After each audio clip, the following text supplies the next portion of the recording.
Good Saturday morning, penny pinchers. Welcome back to the farm. It's moving day, paddock change day. Me and Dad just got done rolling up the back fence. So we got a mule full of posties and an extra reel.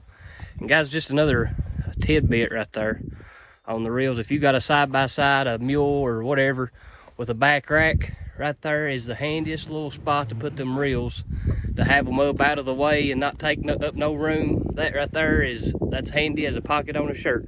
And Junior, hold this right here. I want to show these guys something that we've been doing this for, how long we been doing this? 3 or 4 years? Yep. And I just learned. You learned a trick today. I just learned a trick today. So when you're rolling up your reel, you're holding it in your left hand just because it's a right-handed reel, right? Yep. I think they actually make it to where you can change it up and take this off and put it on this side and do it left-handed if you're left-handed. But today, I done it on accident.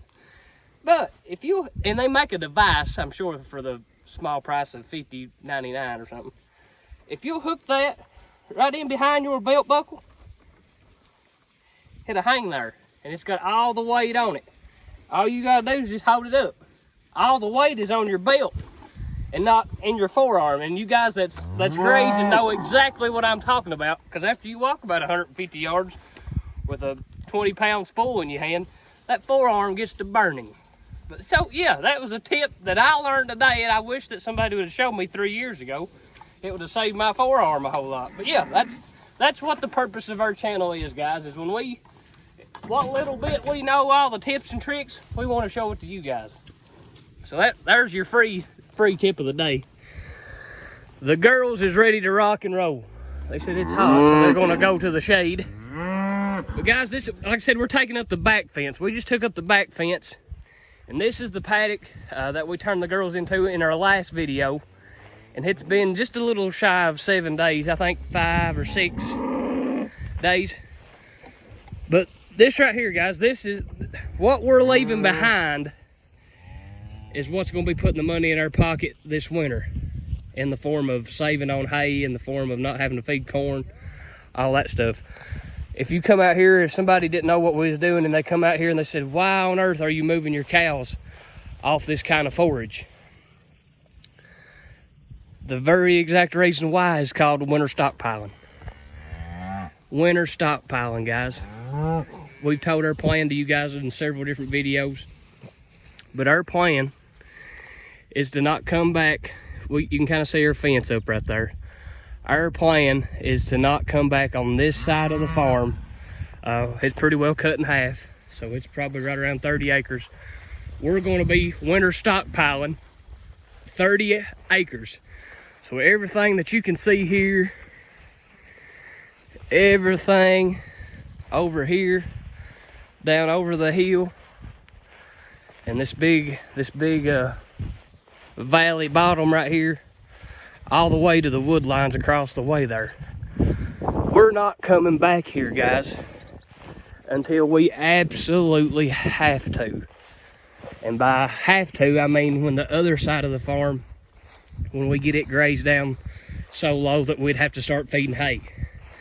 So instead of feeding hay, we're going to bring the cows back on this side of the farm. And somebody say, maybe you're crazy, Tyler, because this side's going to be growed up, because it's already growed up. That's the point. That's why they call it winter stockpiling. Winter stockpiling. The Bible talks about, I forget exactly where it's at, but it says in the house of the wise is, I forget exactly how, I put myself on the spot and I can't say it word for word, but it's something along the lines of, in the house of the wise is stores of oil and food. Stockpile is exactly what it is. The wise man prepares. So what we're doing is preparing for winter by stockpiling our grass. So we're thinking, we're hoping, we're praying, if we get the moisture, we get the rain and the sunshine and the growth that we're getting right now, we're hoping that we can make it possibly to January before the other side of the farm gets picked down so low that we'd have to start feeding hay. So what our plan is, guys, is when it gets January or December, whenever the time comes that we're going to move back, we're going to come back over here and graze this side. And it's going to take, it could take 2 months. If we get here in January 1st, it could take us to the end of February to graze this stockpile down low enough to where we would have to start feeding hay. Barring a 2-foot snow or something where the grass is covered up, we'd have to feed hay then, of course. But guys, that is where the savings is at. I seen something on YouTube last night that hay in Texas right now, of course, the awful drought, one of the worst droughts in history, they're in it. But they're selling rolls of hay up there right now, 5x5, 4x5 rolls of hay for $150. And we're here in Eastern Kentucky, and if somebody priced hay for $50, they would price it and they would get to keep that hay all winter long because nobody's going to buy it, right? That's just the $25 a roll for a roll of hay is, I mean, that's pretty well standard here in Eastern Kentucky, whether it's worth it or not. But guys, the way everything's going, there was a lot of hay ground that did not get fertilized this year. But the hay ground that did, the hay that's going to be sold off those hay grounds, guys, it's going to be worth more than $25. And I mean, you should pay more than $25. It's going to be worth $35, $45 a roll. Now, I ain't saying everybody jack their hay prices up, but it's the way the world, they're going to have to. Everything else is high, so hay is going to be high. Corn is going to be high. Soybeans is going to be higher. They already are, right? Fertilizer's higher. So the profit margin on your calves and cattle is going to be smaller because you're going to have to spend more to keep them alive and keep them fat. So our thinking is, by winter stockpiling, rotational grazing, the same thing that we've been practicing for 3 or 4 years now, guys, we're not having to buy 150 rolls of hay. We're not having to buy corn, period. We ain't buying corn. We might, if we keep back heifers or something, or if something just don't do good, we might go buy a 50-pound bag or something just to get them up and get them better.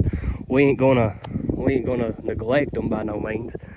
But guys, I mean, I remember the days back when we used to buy a ton of ground corn and mix it up, put the soybean stuff in it and all that stuff. It'd be $300 a ton, and we'd do it every month. Guys, I ain't gonna say it's stupid. It has its place, but just not on Penny Pincher Farm. Our system, we don't have enough cows. We don't have the stocker calves. I understand the stocker calves, you gotta do the things you gotta do to put weight on them. But I'm telling you guys, if you're just a common farmer, and I would go all the way up to the feedlots.